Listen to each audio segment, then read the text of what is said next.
Bismillahirrahmanirrahim. Assalamu alaikum, dear students. How are you all? I'm Muhammad Arshad Shahzad, and you are watching my YouTube channel English with Arshad. अजीज तलबा, इससे पिछले lecture में हमने discuss किया था genders को, masculine, feminine, neuter, common gender. फिर मुख्तलिफ हमने उसके वेज डिस्कस किए थे कि कहाँ कहाँ और कैसे कैसे मैस्कुलिन और फेमिनिन या न्यूटर या कॉमन जेंडर इस्तेमाल होते हैं। तो आज मैं एक नया टॉपिक लेके आपकी खिदमत में हाजिर हुआ हूँ। वो टॉपिक बेसिकली हम ये functional English parts of speech को ही डिस्कस कर रहे हैं। ये सारे उसी की एक कड़ी है। आज हमने डिस्कस करना है प्रोनाउन। आपको याद होगा कि हमने सबसे शुरू में पढ़ा था नाउन, और नाउन को मैं रिवाइज करवाता चलूँ आपको। The noun is the name of thing, place और पर्सन, आइडिया, क्वालिटी और स्टेट एटसेट्रा। इसके बाद है word pronoun. A word used in place of noun is called pronoun. A word which is used in the place of noun is called pronoun. इसको यूं भी कहते हैं a word which is used instead of noun is called pronoun. जैसा Ahmad is a good boy, इसमें अहमद जो है वो नाउन है। He lives near my house, वो मेरे घर के करीब ही रहता है। तो इसमें अहमद की जगह आपने देखा कि ही यूज हुआ, तो ही क्या होगा? प्रोनाउन। तो डेफिनेशन को दोबारा से देखिए। A word use in place of noun is called pronoun. ऐसा लफ्ज जो कि नाउन की जगह पे इस्तेमाल होता है उसे प्रोनाउन का नाम देते हैं। एग्जाम्पल्स हमारे पास कौन कौन से प्रोनाउन है, इनको याद रख लें। I, we, you, they, he, she, it. ठीक है। आगे है काइंड्स ऑफ प्रोनाउन के मज़ीद इसकी जो डिटेल्स हैं प्रोनाउन की, वो हैं कि काइंड ऑफ प्रोनाउन। अब कौन कौन सी काइंड्स हैं? काइंड्स ऑफ प्रोनाउन में following are the kinds of pronoun, इसकी इकसाम है इसमें ज़मीर की।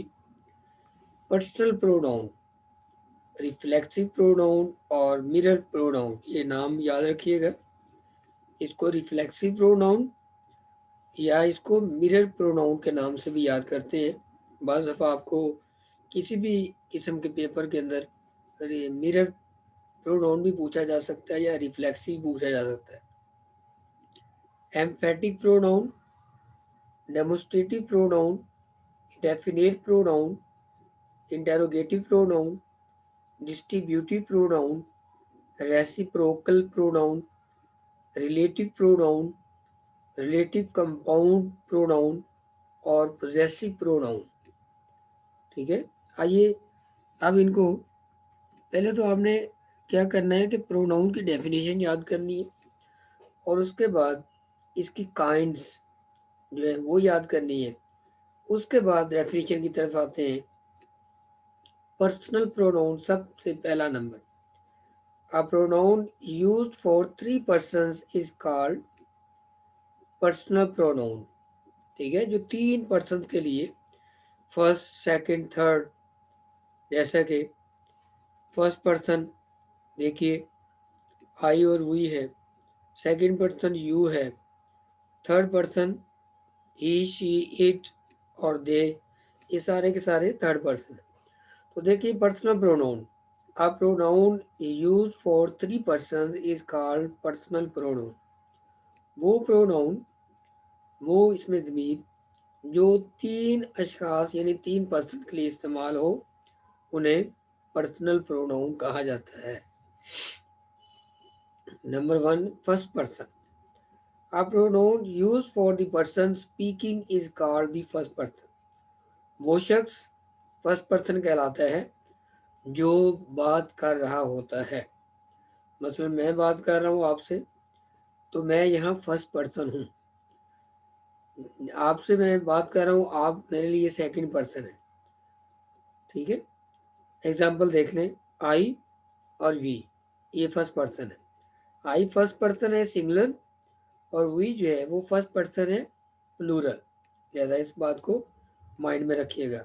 आई के अगर आगे केसेस आ जाते हैं, आई, माई, माइन और मी, तो वो भी फर्स्ट पर्सन ही कहलाएंगे।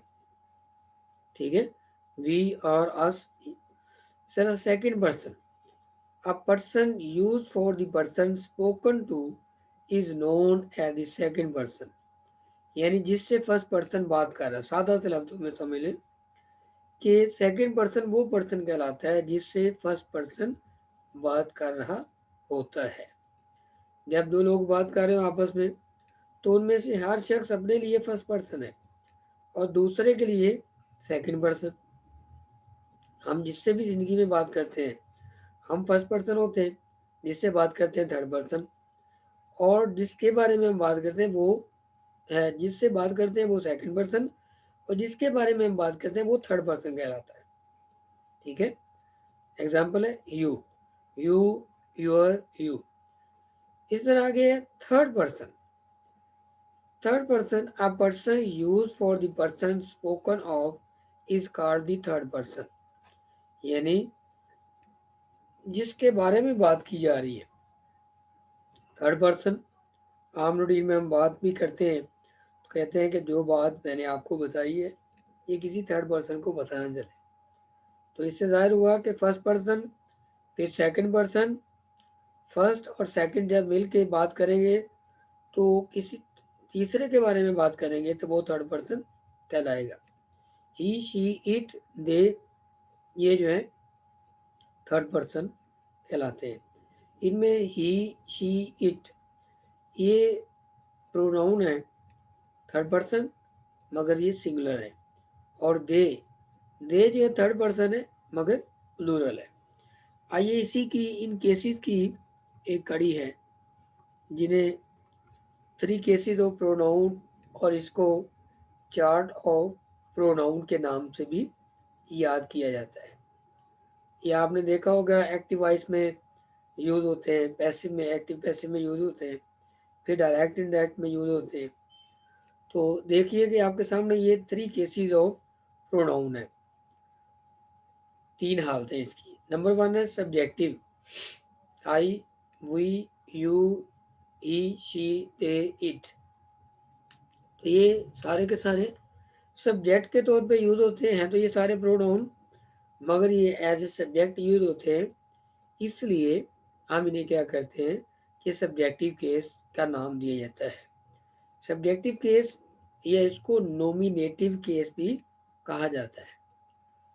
ठीक है, सेकंड है पोजेसिव, माय, यानी आई का माय या माइन, और वी का और, यू का यू या योर, योर आना चाहिए, यू का योर, ही, हिज, शी, हर या हर्स, दे, देयर, इट का इट्स। ठीक है, यहाँ करेक्शन कर लीजिएगा, यू का यूर है। तो ये पोजेसिव केस है क्योंकि ये पोजेशन जाहिर करता है, किसी चीज़ की मलकियत जाहिर करता है। इसको उर्दू में इजाफी हालत या फाइली हालत, सॉरी, मलकीती हालत भी कहा जाता है। अब आता है ऑब्जेक्टिव केस, आई का मी, वी का अस, यू का यू, ही का हिम, शी का हर, दे का देयर देम, और इट का इट। ठीक है, तो प्यारे बच्चों, ये आपने क्या करना है कि इन केसेस को याद लाजमी कीजिएगा।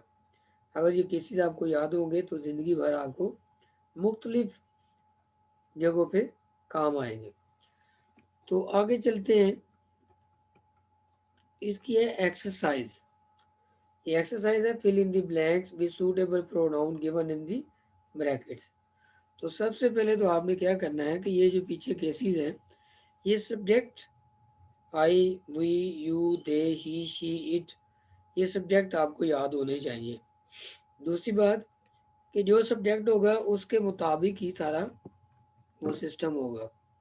जैसा कि exercise Salma, Salma is tall than dash. ठीक है, अब देखो सलमा जो है ये शी के लिए भी यूज होता है। सिंगुलर नाउन अगर फीमेल है तो शी के साथ जो यूज होता है वो आएगा, और अगर प्लूरल नाउन है तो देख लिए। तो यहाँ Salma is taller than him. ठीक है, we scored we scored as many run as dash as they.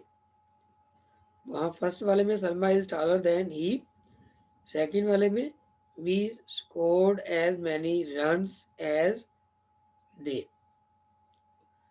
Ali and Dash were present. Ali and I. Let you and me go to college. Let you and me go to college. This dispute is between you and me. तो ये pronoun है, आपने ये सारी आपके पास exercise जो है दी हुई है। तो आपने सबसे पहले क्या करना है कि इसकी डेफिनेशन जो है उसको याद करना है। प्रोनाउन की बेसिक चीज़ हमारी जो आज हमने डिस्कस की है, सबसे पहले प्रोनाउन की डेफिनेशन याद होनी चाहिए आपको। जब प्रोनाउन की डेफिनेशन याद हो जाए तो उसके बाद I we you they he she it ये प्रोनाउन याद हो जाने चाहिए आपको। जब ये याद हो गए उसके बाद आपने काइंड ऑफ प्रोनाउन को बाय नेम याद कर लेना है। तो इनके बाद फिर बेसिक चीज़ आपके पास आती है पर्सनल प्रोनाउन। पर्सनल प्रोनाउन में डेफिनेशन है 1 2 3, ये चौथी डेफिनेशन। उसके बाद नेक्स्ट है 3 केसेस ऑफ प्रोनाउन, कि प्रोनाउन के 3 केस हैं। ये इन केसेस को याद कीजिए। जब ये चीज़ें आप याद कर चुके होंगे तो फिर एक्सरसाइज याद करना आपके लिए कोई मुश्किल नहीं होगा। तो मुझे उम्मीद है कि प्यारे तलबा आपको ये जितनी चीज़ें बताई गई हैं समझ आ गई होंगी। अगर किसी को फिर भी प्रॉब्लम हो तो वो इनबॉक्स में डिस्क्रिप्शन में क्वेश्चन करके पूछ सकते हैं, या आपको मेरे पेज पे वो इंग्लिश विदर्शित के नीचे नंबर लिखा हुआ नज़र आ रहा होगा, उसको आप सेव करें। और जब भी कोई क्वेश्चन हो तो व्हाट्सएप के थ्रू, मैसेज के थ्रू पूछ सकते हैं। मेरे चैनल को लाइक, सब्सक्राइब और शेयर लाजमी करें। इंशाल्लाह मिलेंगे अगली वीडियो में, तब तक के लिए इजाज़त दीजिए। अपना बहुत ज़्यादा ख्याल रखिए। Stay at home, stay blessed. अल्लाह हाफिज़।